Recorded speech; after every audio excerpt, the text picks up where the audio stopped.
people.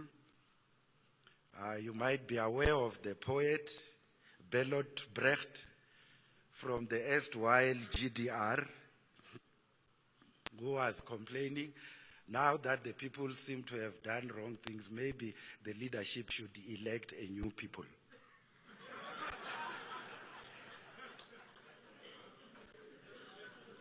When these broad fronts emerge, the other tragedy, in my view, is that instead of the reflection manifesting even more intently in the ANC, there is a tendency to adopt technical approaches. Which branch do you belong to?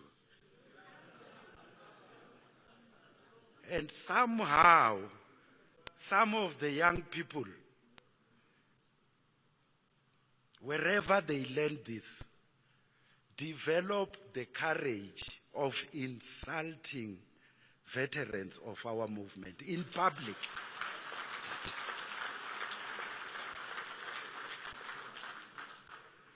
Somehow they call themselves leaders, some of them,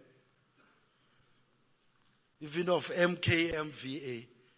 Somehow, a person who claims to have been trained to be a disciplined member of the ANC, disciplined member of the erstwhile MK, you insult Mashope.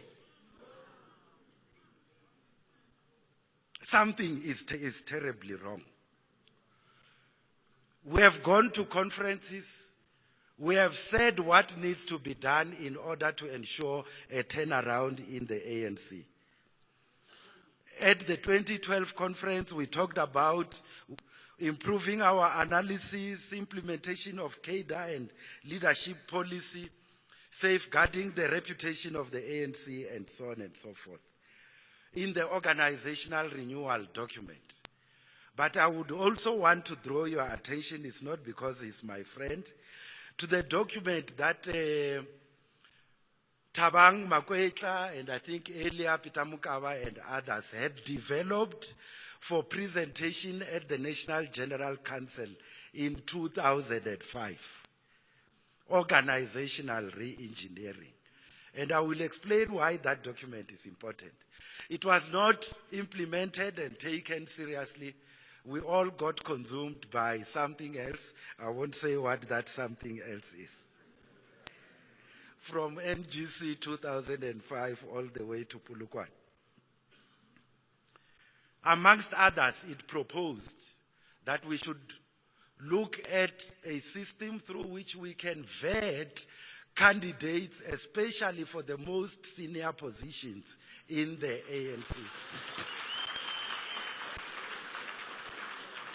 Amongst others, it proposed that you need a structure, some form of electoral commission, so that if you want to be president, you indicate to that structure, you submit your CV, they do, what is it called, lifestyle audit.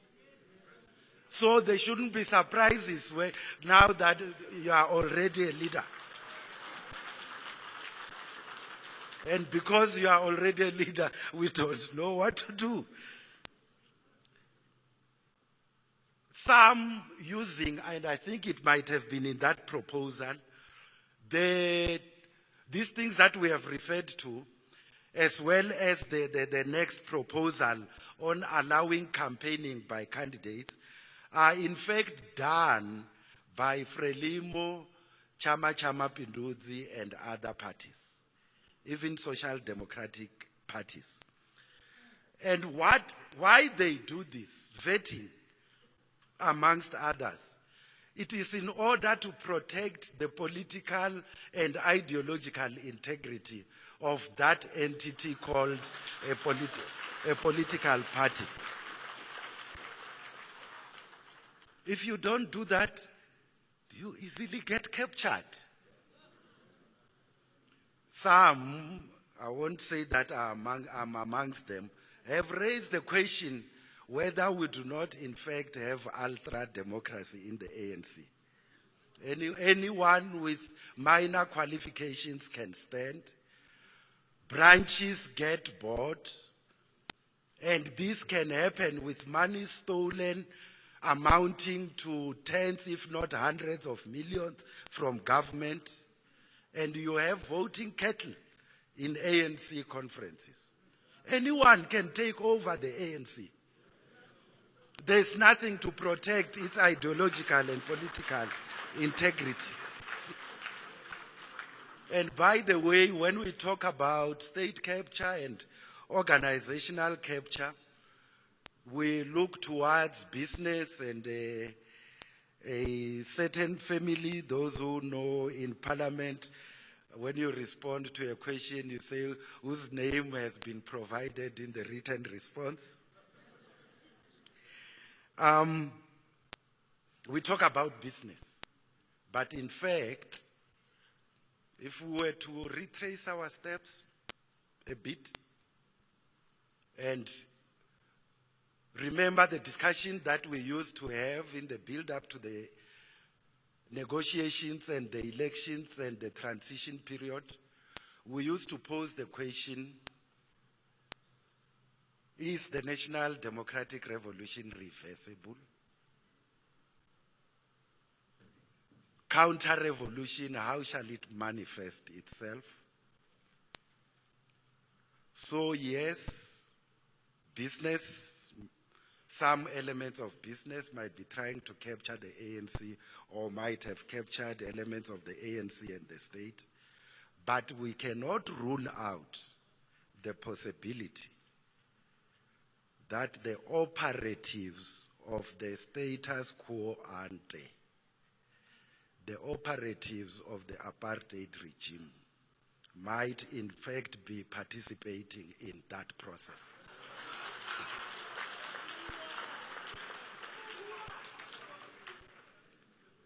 And so the question about where counter-revolution will come from, and the question about whether we have got the capacity to defend it, relates also precisely to those kinds of issues.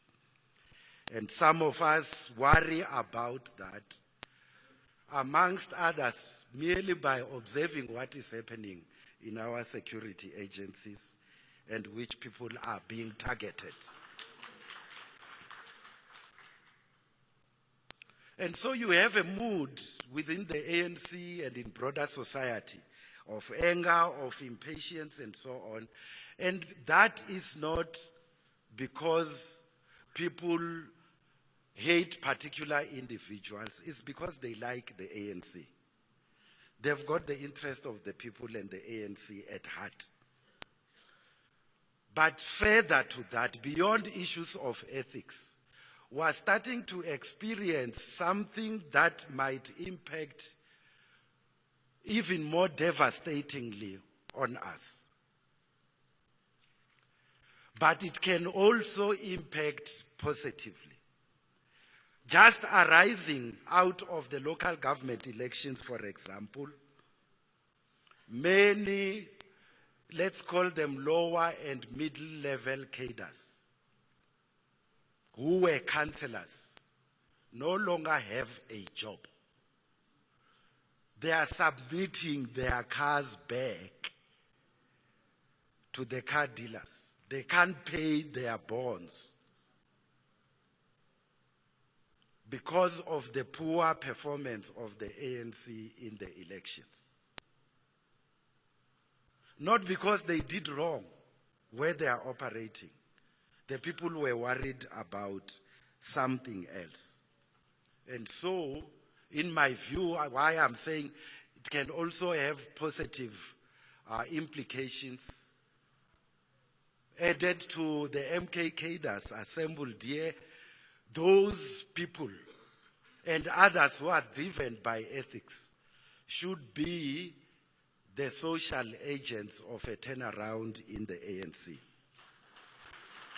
In the past, for those who have been to Parliament, it's only Jeff and a few who are here that I can see. When the time came for the list processes, 200 national to national, as they call it, and you were 120, you would walk with a spring in your step. 120 is 60%. Come 2019, if there is no turnaround and you are 105 and perhaps even 100, we do not know what is going to happen. That makes the need for a turnaround very, very urgent. And as we deal with all these issues and propose solutions, we should think about solutions that do not achieve the opposite of what we intend. I might be wrong. I was debating with some comrades and friends. We want an urgent national conference, bring it forward. And I was posing the question, if you did so before you disinfect the organizational structures of the movement, you might end up with even a worse outcome.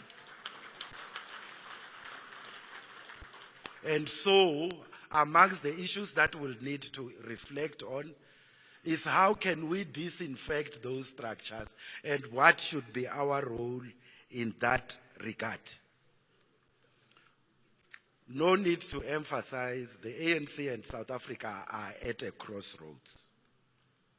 There are many healthy elements in the ANC and in broader society and in government. What is heartening is that they are, the motive forces of the revolution are still calling for radical change.